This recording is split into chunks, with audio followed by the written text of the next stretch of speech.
been really interesting to host science of top recognition and understand the journey from their lens.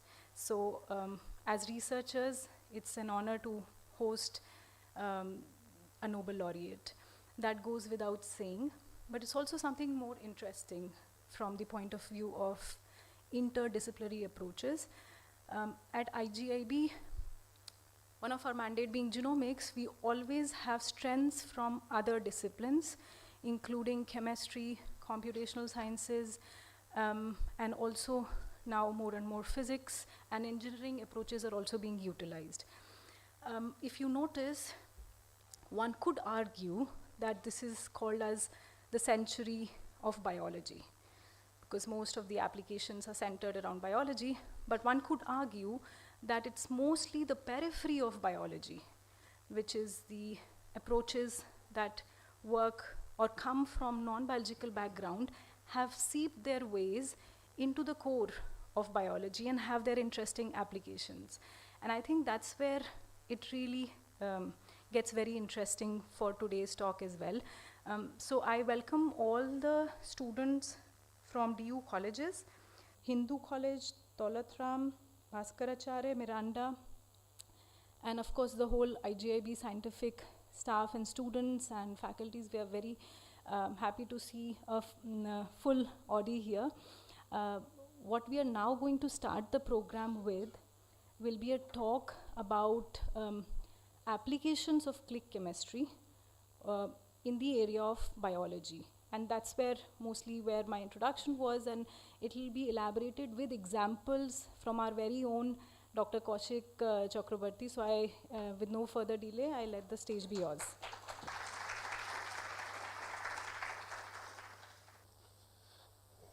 Good afternoon, everyone. Welcome to IGIB. Now, yeah. So it's important. So I think we are going to hear more about the journey and the discovery process from the expert himself, the discoverer himself. What I'm going to tell you is why it's important for us. The whole chemistry that was discovered, why it was important for us. So in order to understand that, just hold on. So if you look at this graph, this is the number of papers saying click chemistry over years. And you would see that there were a few papers which said that in the 60s. It also said that in the 70s. There were a few papers in the 80s. But suddenly after 2001, 2002, you start seeing this jump. That's when a new field develops. And when you see this jump, that then some breakthrough would have happened at this period, which allowed this sudden expansion of this field. And that's exactly what had happened at that point of time, which fetched 3 people Nobel Prize on click chemistry. And one of them would be here with us, and he's going to talk about one part of the click chemistry reaction, the other part being discovered by Sharpless. So what is click chemistry? I won't go into the details of the mechanism and everything, but what is click chemistry? It's basically what people were trying to figure out is, can we have 2 groups, which is C1 and C2, doesn't matter what these groups are.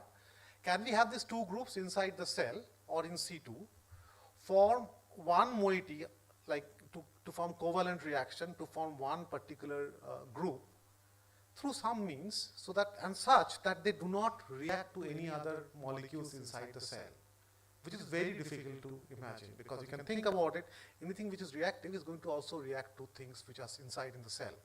There are multiple electrophiles and nucleophiles in the cell, so you need to design a nucleophile-electrophile combination which will react to each other and not to anything else inside the cell. So that was what the challenge was. So it took 30-40 years to get there. So the first paper on a click reaction came in 1950s, which is the top part of the reaction, which is given here.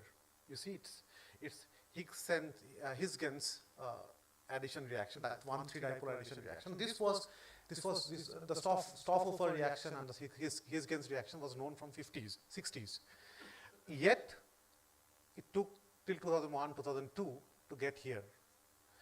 And so once this reaction was developed, okay, so initially it was heat, and that's why you could not use it inside the cell. And now it was a copper catalyst, which we are going to hear today. Now, why is it so important? Because you have these two groups now, two very small groups. The R1 being either an alkyl group or an aryl group. So R can be anything. It can be part of your protein, it can be part of your DNA, it can be part of any other small molecule. As long as you can add this azide group to one part and an alkyl group to the other part of your molecules, if they you can put them together, and they will form a covalent compound where the R1 and R2 are linked to each other. So that's the click. So it clicks and it binds these two molecules together. That's all. So this is click chemistry, and we are going to hear more about it. How do we use it? So if you look at the number of companies which sell click chemistry reagents now, it has boomed. There's a large number of companies which a large portfolio of chemicals which are based on click reactions. Now, without naming any one of them, let's say, so how do we use it in the lab? Say you identify, so one of the best uses is this. So you identified a small molecule using some screen. Okay, so we do screening for small molecules. Many people do that, right? So let's say from our lab, I'm giving an example. It's not that we have done it, but I'm giving an example, just an example of it. Say you are trying to figure out molecules that prevent protein aggregation or can dissolve protein aggregation. So you did a screen where you take a cell where the proteins were aggregating. It formed a fluorescent puncta, a red colored puncta. And you tested large number of small molecules, and you obtained a small molecule, which now, in the presence of which you don't find a puncta. Now the question is,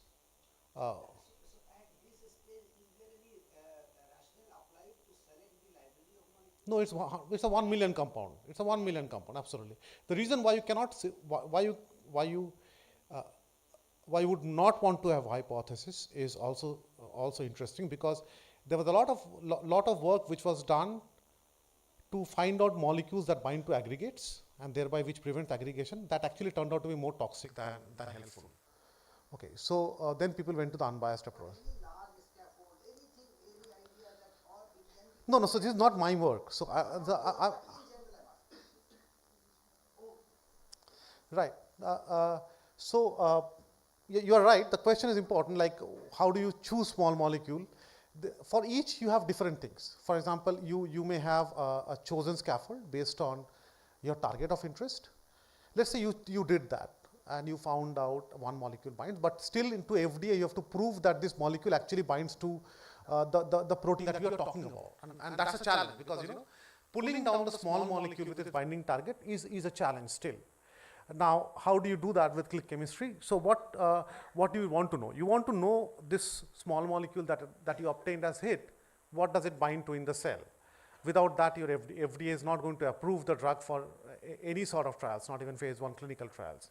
So in order to do that, what you need to do, what is done generally, is that you take this C1 part, the azide part, and you add it to the small molecule synthetically of your choice. Okay, so you have this this green one which attached to this C1 part, which is shown as a half moon, a crescent moon. Now in the cell, the small molecule is going to bind to its target, which I am shown as gray protein here. Now the other thing that you need to have with you is this C2 part, which is the alkyne part, which is attached to some handle that you can pull down. Okay, some handle. For example, it can be a biotin, because biotin you can pull down with streptavidin. It could be a 10x his stack, because you can pull down his stack with cobalt or nickel column. So anything that you can, any handle, this ring would be any handle that you have a very nice hook to pull down this molecule, right? And once you incubate this in presence of copper or whatever this catalyst would be, you find a covalent reaction which takes this blue part C1 and C2 part together, and you can pull down this complex using the hook that you now have against the ring. That would pull down the protein. You can now identify the protein using a mass spectrometry or other means. That if it's a hypothesis-driven research, you can do a Western blot to figure out whether it binds or not. If it's a hypothesis-free research, where you do not know where it's binding to, you can do a mass spec, exploratory mass spec or discovery mass spec to figure out what the protein is that's binding to your hit, which is important for you. And then you can do all the biophysics down the line. So this is where it has become very important, from hit to identification of targets. Okay, and I'll give you one more example that Sheetal pointed out to me. Thank you, Sheetal, for pointing this out to me. This is a very interesting way that it's used. So in cancer, apparently, serine proteases are big targets. But we do not know which serine protease is active in cancer cells. So how will you figure out which serine protease is active in a particular cancer that you're interested in? So the way it is done is this. So let's say that, this is the gray one here. It's the same concept that I showed last time, a little, just a variant of the same concept. So you have this gray one, which is the serine protease. What you would use here is a suicidal inhibitor of serine proteases, which are generally available. Okay. So what is a suicide inhibitor? Suicide inhibitor is a molecule that would act as a substrate of the serine protease. And if the serine protease is active, it's going to act on the substrate. The substrate is going to covalently attach to the serine protease and not leave it. And it's going to kill the enzyme. The enzyme activity is single turnover. It reacts with the substrate, the suicidal substrate, makes a covalent bond with it and doesn't let it go, and then the enzyme becomes inactive. But inhibition is not you are not trying to inhibit the enzyme. You are trying to figure out what enzymes are active as serine proteases inside the cell. You have to understand, serine proteases are kept inactive by a lot of propeptidases and its binding partners. So if you just do a mass spec, you will find a lot of serine proteases, but you will not know which of them are active serine proteases inside the cell. Okay. So if you want to figure out the active serine proteases. So what will happen? So what you do here is, you take a suicide inhibitor and you add a C1 handle to it, or an azide handle to it, or an alkyne handle to it, and then you add it to the cell. So what would happen is the active serine proteases are going to get covalently linked to the green one, right, the suicide inhibitor, which now will put the C1 handle to the serine protease. You can now again use the same trick as we showed earlier, that you take the complementary C2 molecule, which is bound to a ring being your handle of pulling down, and then you can pull down the serine protease and figure out which serine protease is active in the cell. So this gives you an idea about how to use small molecule C1, C2 type condensation reaction. You need copper for this reaction, but for the other Nobel laureates' work, you don't need a copper. You need so originally, in order to facilitate this reaction, you needed heat. So one group figured out that you can use copper to do the same reaction. Another group figured out that you can create a alkyne which is heavily strained by a ring, and that strain allows it to be more reactive, and thereby it reacts faster. So there are two types of C2. The azide being the same, C2 is different in these two cases. That's called bioorthogonal click chemistry. This is the copper catalyzed click chemistry. Okay, so but idea is same. The idea is that you would require copper, and in this case you would require copper. In the other case you don't require it, and you can do the click chemistry reactions. And so the way we use it in the lab is to figure out newly synthesized proteins, which is a very interesting way of using click chemistry. Now, if any one of you have done measurement of translation rate, you would know that it's typically done by using radioactive methionine. So the way it is done is this, that you take away methionine from the medium. From the time that you want to measure translation, you add radioactive methionine. So the newly synthesized proteins are going to be radioactive, because it's going to have radioactive methionine in it, and thereby you can look at an autoradiogram and figure out. Autoradiography would allow you to figure out that with how much protein has incorporated methionine. But that's one, it requires a radioactive setup, which is not there everywhere. And secondly, it requires a lot of safety measures, which is not so easy to have in all different setups. So there was an important reason to measure translation. One is to measure translation, the other is to also figure out newly synthesized proteins. So you give a stress to a cell or something to a cell, and you would want to figure out immediately what are the proteins that are being made at that point of time. So how do you label only newly synthesized proteins? The way to do it is metabolically, by either using some C14 labeled leucine kind of methods. But this is a very interesting method, and this is the most suitable method now. So this was started. This started off with this particular molecule that we are going to talk about. Now, what do you need? You need to label the protein with either C1 or C2. In order to have a handle to pull it down, you would have to label the protein with either C1 or C2. So you need to incorporate an azide group into the newly synthesized proteins, or an alkyne group. proteins don't have azide group or alkyne group. And obviously they don't have, otherwise click chemistry will not work. Because if you had put in an alkyne, otherwise they would have reacted to the endogenous azide. So these two groups are not there. So now the question is, how do we put that in? So this was a paper in 2002. It's seminal paper again, a very seminal paper. In 2002, which figure out that this particular molecule, which is called azidohomoalanine, can anyone tell me which amino acid does it look like? Which amino acid does it look like most? At least in terms of the number of atoms or the side chain.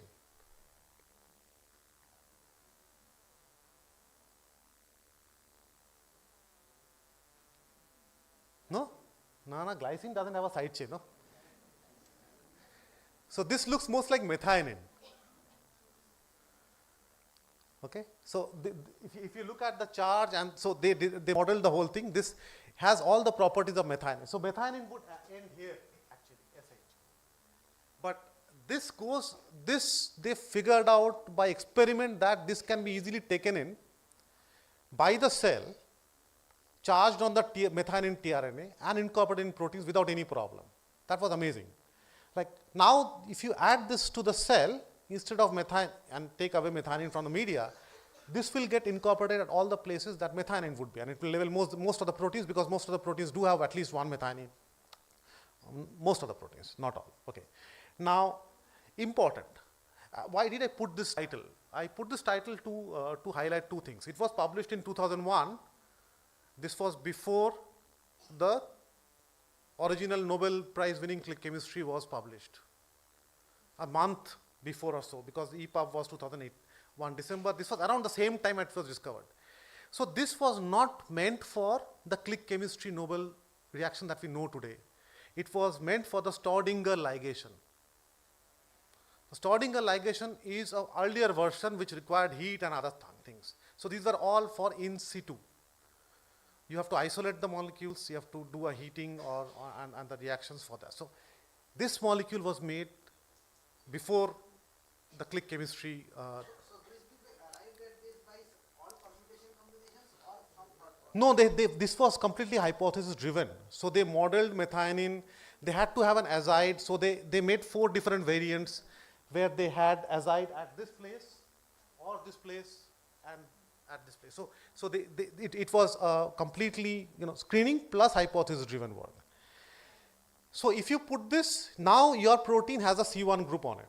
Great. So if you have a C1 group, then the job is done. As long as your protein the tRNA gets amino acylated with the methionine tRNA, and the methionine tRNA gets amino acylated with this particular one, and then your protein has a azide group.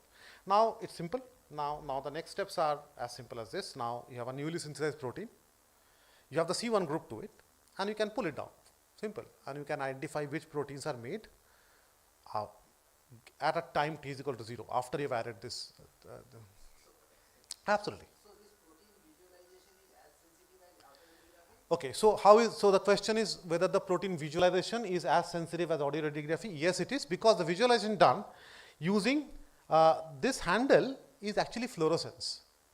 So you are not pulling it down. For visualization, what you do is you have the C2 attached to a very sensitive fluorophore. So you can then just run it on the gel and quantify the fluorescence. You can directly quantify the fluorescence in the cell using flow cytometry. So you have an in vivo measurement of translation rate. Okay, so this is generally sold as a kit now. So it's an in vivo measurement of translation rate. The kit is available with multiple companies. We have used one of them and it works fine. So this is in vivo click chemistry. You can pull it down, do mass spectrometry to figure out newly synthesized proteins. So you can do all this sort of stuff. For example, if you are, our lab works on protein folding. So you can, the obvious reason would be to figure out what are the chaperones that interact with newly synthesized proteins. You can think of this way. So you can, when you pull down the newly synthesized proteins, if you pull it down in the right time, they will be associated with chaperones. And you can pull down the chaperones and you can identify which chaperones are being, which chaperones are interacting specifically with when newly synthesized proteins. So these are sort of, tools. So you can label proteins, you can label small molecules. For nucleic acid, we'll get to, for nucleic acid and first-hand experience, we'll get to the people who have done that. So Shobik and Debo have done some work on first hand on this click chemistry. So I'll ask Shobik to introduce that work to us.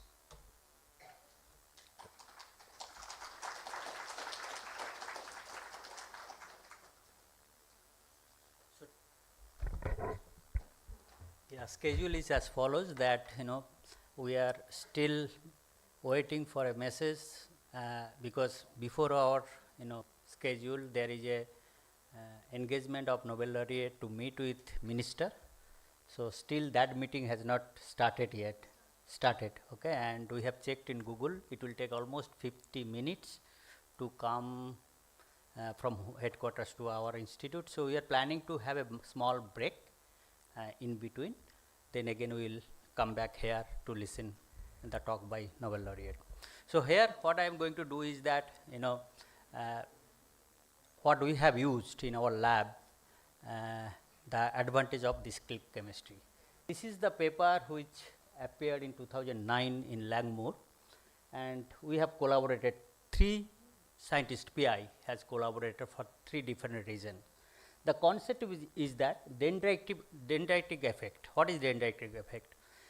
To give a simple example is that when we talk about, say, drug, okay, is binding to a protein, how much it will bind, it depends on the local concentration. It doesn't depend how much you are treating. How, say, if the protein is within a cell and you are targeting to the cell, then how many ligand molecule is entering, okay, to this particular cell, that will decide the efficacy of that ligand. Okay. So local concentration is the concept. Now if this ligand somehow you are making artificially concentrated and sending to a particular cell, the local concentration of that ligand will go up, so that efficacy will increase. That's in other way we call dendritic effect. So how do we have dendritic effect for a small molecule, so that they all together go in a particular place and increase the local concentration, so that efficacy will be higher. So what we have done, 3 of us, me, Prashad and Hota, 3 of us are close friends. The both of them, Prashad and Hota, belongs to, that time he used to belongs to NCL, National Chemical Laboratory, and I used to be in IGIB, and IGIB has a small lab in NCL. So 3 of us, we decided to couple ourselves, our own expertise, to address this issue. So Prashad synthesized nanoparticle, and Hota modified that CO1 and C2, which basically Kaushik explained, and rest of the work I have done. The synthetic scheme is like that, as follows. So here, this is the therapeutic molecules, barbarin. It is known as a anti-apoptotic molecule. Okay. Now if we increase the local concentration of this molecule, the efficacy will increase. So we modified this molecule, attached that C1, N3 azide group into 3 steps. First, this molecule basically is planar molecule. It binds to the protein pocket, just like a intercalation what happens in case of DNA. And this is the part basically goes into the pocket of protein, because as you understand there is no modification, completely planar. This part of the molecule is also planar, but due to these 2 side chain, the steric hindrance to penetrate in the planar space is difficult. So we took advantage of this and we modified this portion, and 3-step reaction. With this we have added the azide group, the N3, which is one of the molecule functional group which you need for click chemistry. Now in other way, Prashad, what he has done, he has taken a nanoparticle, synthesized. That time buying nanoparticles was not available in the commercial, so from the commercial source, so he synthesized this nanoparticle in his lab, which is very monodispersed, again modified and introduced the carbene group, the C2 group which you require for click chemistry. Now you mix these 2 molecules or 2 systems In presence of copper, they click, which Kaushik has described, and as a result, the surface of these nanoparticles get coated with berberine. Now, depending on the surface area, you can decide what should be the local concentration of this molecule. So, you can vary also. So, that is the experiment we have done. We have not only varied the concentration of berberine molecule around the nanoparticle and changed the dendritic effect gradually, but also we have taken advantage of the linker length, how far it has to be from the surface of the nanoparticle, so that it retains its activity. So, that is the work we have done and shown that dendritic effect can be captured on nanoparticles to enhance the efficacy of any kind of therapeutics molecule, and click chemistry is one of the important reactions here to take that advantage. So, this is the first example which we published in 2009. How are these nanoparticles targeted to cells, specific cells? So, in this paper we have not addressed that issue, but subsequently we tried, but we could not follow this work. We used to use kind of ligand for a receptor for the cell surface. So, it is a mix of berberine modification as well as a receptor in a certain ratio, say 9:1, and then we put in the reaction mixer, expecting that out of 10 molecules, 1 molecule will be ligand for a particular receptor. And the chain length also used to vary such a way that initially it will be exposed, like if you keep chain length of the ligand specific for the receptor is little bit higher than the berberine chain length. So, initially cell surface will see the molecule, ligand molecule which is targeted for the receptor. So, it will be taken within the cell. So, that is what we have tried, but we could not publish that paper. It was very complicated to show that that time that it is really taken up with a particular cells, but not by other cells. So, we could not, we are not that mature biologists at that time, and we could not, but we tried that one to make it targeted therapy.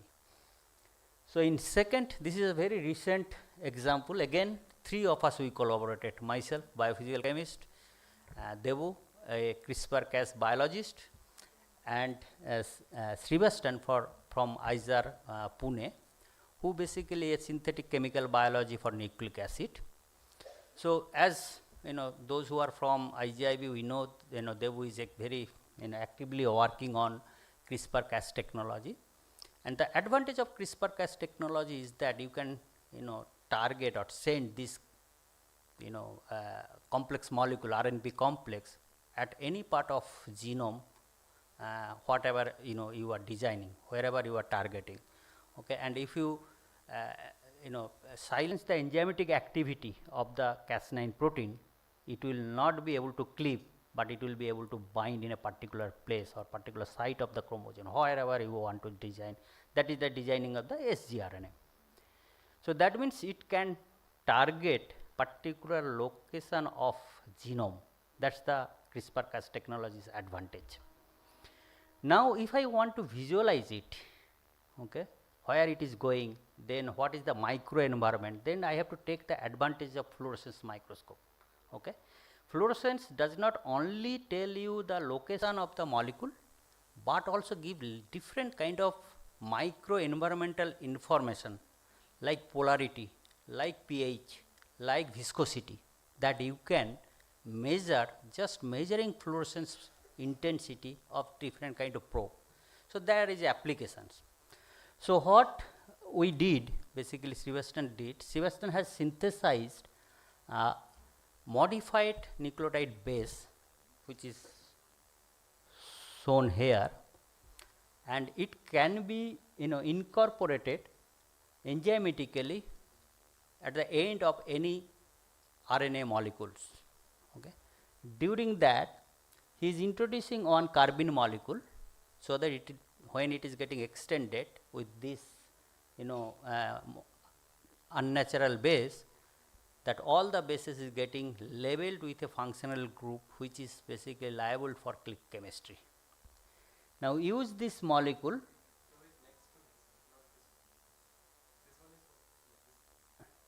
Yes, so that enzyme's name, yeah, uridyl transferase we have used. Okay. So now, sorry, now use this system to synthesize basically a sgRNA which is getting extended with some modified base, chemically synthesized base, and one of the side of this base is having that C2 molecule which is needed for click chemistry.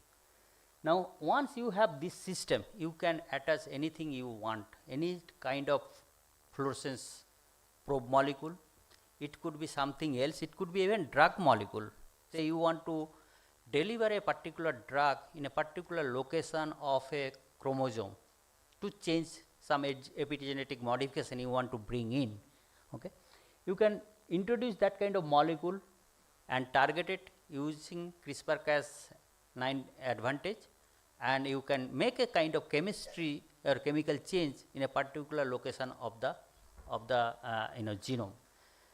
That's the way we have did it. We basically used in this case for as a proof of concept used fluorescence moieties, and so that indeed it is possible to level sgRNA by click chemistry that can bind to Cas9 protein without losing its efficacy of binding. Then the RNP complex can go, now it is modified, kind of chemically modified system, it may not act like a natural. So we have proved that even though modification is there, they retain their all kind of parameters, like they bind in a same location of chromosome and go and sit there. Now we can use these N3 molecules or azide molecule and put any kind of carbene molecule, attached molecules including fluorescence molecule. It can be labeled, you can visualize, you can measure microenvironments like polarity, pH, and so on and so forth. That's what we proved in this paper, and eventually we published all together in JACS. So since it can take care of off-target issue, CRISPR-Cas can take care of target issue. Yeah. are people using for So very recent, work. This we published in 2020, I believe, or 21. Eventually, people may adopt it, because this is kind of first example using click chemistry as well as Cas9 technology advantage to kind of understand different location of chromosomes. Okay, so that got published in JACS last year. With this, I will end here. This is the two examples which we have done ourselves in this institute. Is there anything else?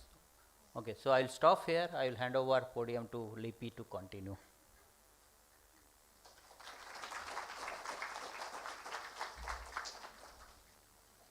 Thank you so much, Kaushik and Shovik.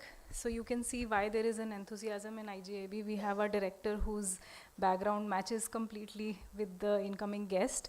What I'm going to now shuffle the program a little bit. We had the high tea towards the end of the program for the students. I'll request now for the students to go to the lawns for the tea and be here in half an hour. Okay, by that time he'll arrive and we'll also utilize the time. So please join us at the lawn for the tea. Thank you.